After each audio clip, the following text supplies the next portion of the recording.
Koperasi tidak boleh ada pelayanan yang bertele-tele, di mana orang datang berulang kali hanya untuk dapat uang 5 juta. Ongkosnya hampir 2 juta.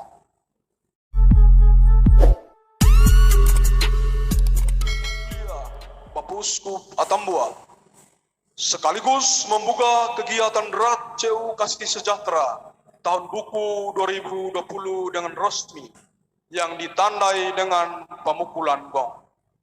Kepada Monsinyur Dominikus Saku PR, disilakan. Kita berada di masa yang dinamakan masa rapuh.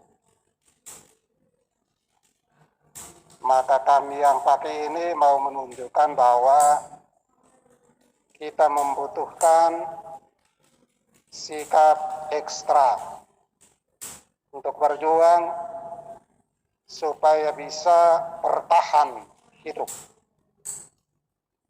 Dan perjuangan kita untuk bertahan hidup itu sedang dibangun oleh CU Kasih Sejahtera bersama dengan koperasi-koperasi lain. Di bawah judul apapun, mereka berjuang untuk coba mewujud nyatakan kesejahteraan itu. Dan kesejahteraan yang tadi diungkapkan itu berkelanjutan. Kesejahteraan yang membuat kita bisa survive, bisa bertahan hidup di tengah situasi yang menantang. Pada kesempatan ini, bersama dengan mereka semua yang mengikuti secara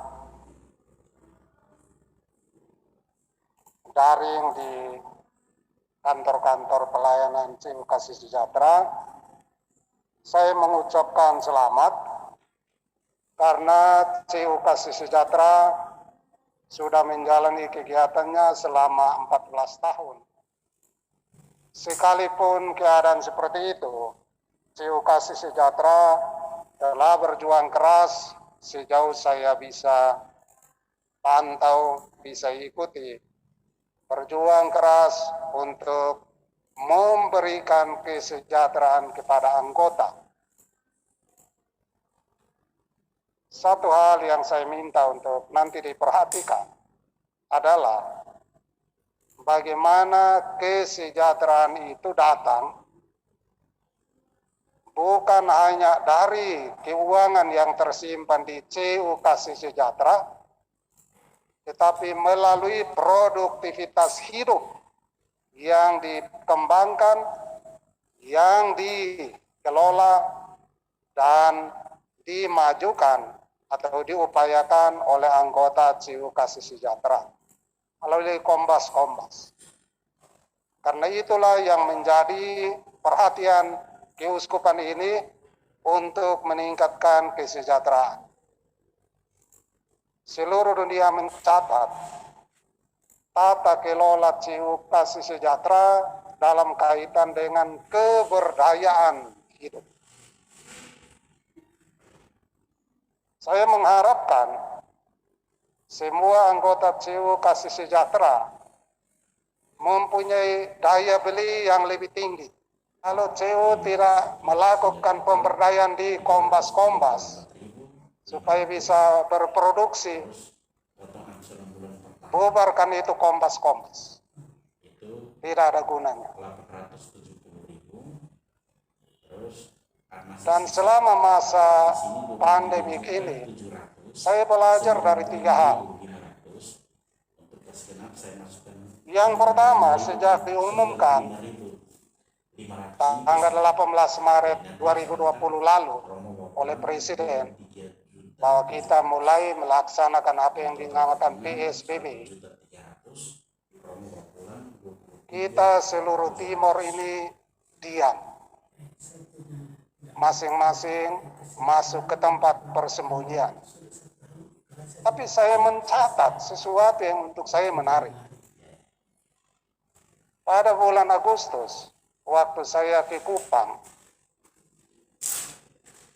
kalau Anda yang pernah berhenti untuk makan di warung yang dinamakan orang Padang punya di TTS itu yang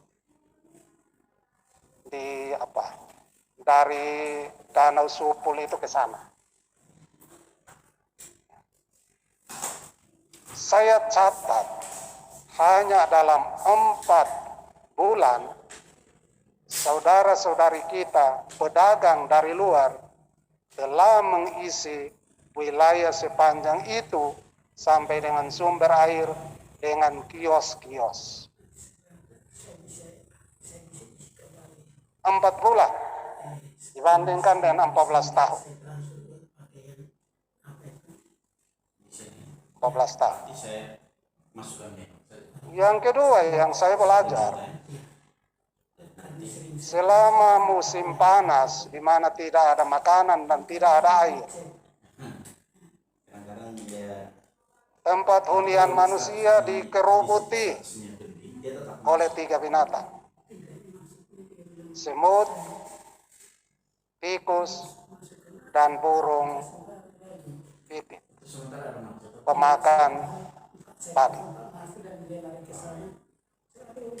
Dalam situasi yang sulit, kita berampasan tentang atau dalam hal sumber-sumber pemberi kesejahteraan.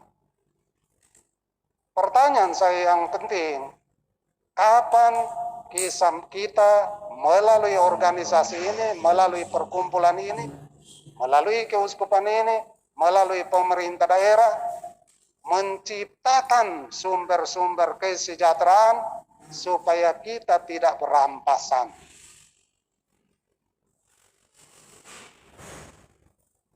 Ini tantangan kerja CU ini, keuskupan ini, kabupaten ini bersama dengan kabupaten-kabupaten yang lain, bangsa ini, dunia ini, di tengah situasi pandemik, bagaimana mencipta kesejahteraan dari sumber-sumber kesejahteraan non tunai, non uang.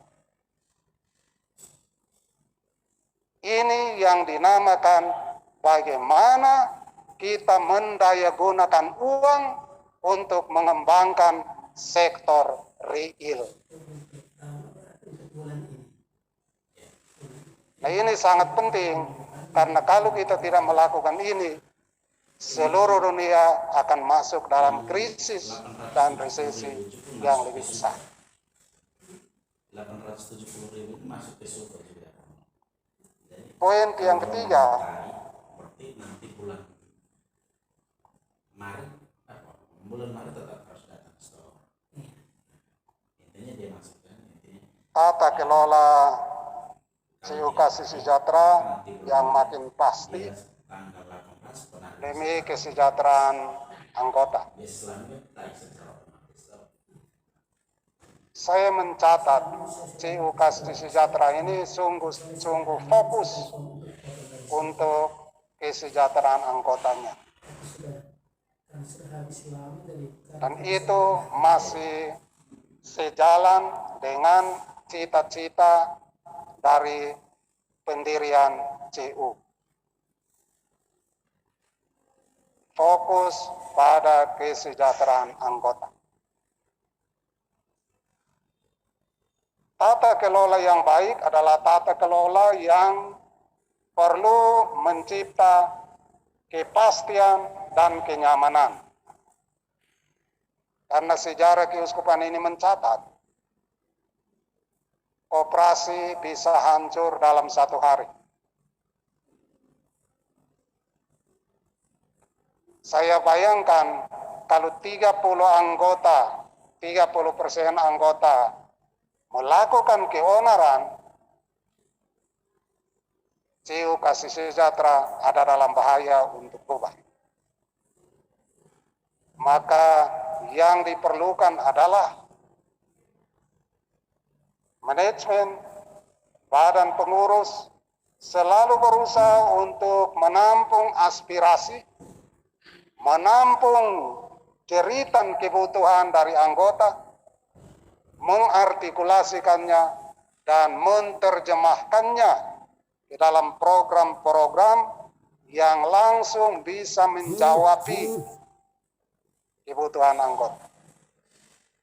Pelayanan sekarang harus bersifat efisien, serba cepat. Di koperasi tidak boleh ada pelayanan yang bertele-tele, di mana orang datang berulang kali hanya untuk dapat uang 5 juta. Ongkosnya hampir 2 juta. Efektivitas, efisiensi, dan kenyamanan pelayanan perlu selalu diupayakan supaya ada kenyamanan di tingkat anggota, ada tingkat kepercayaan yang lebih besar sehingga CU Kasih Sejahtera dapat berjalan dengan lebih baik, dengan rasa saling percaya yang semakin besar.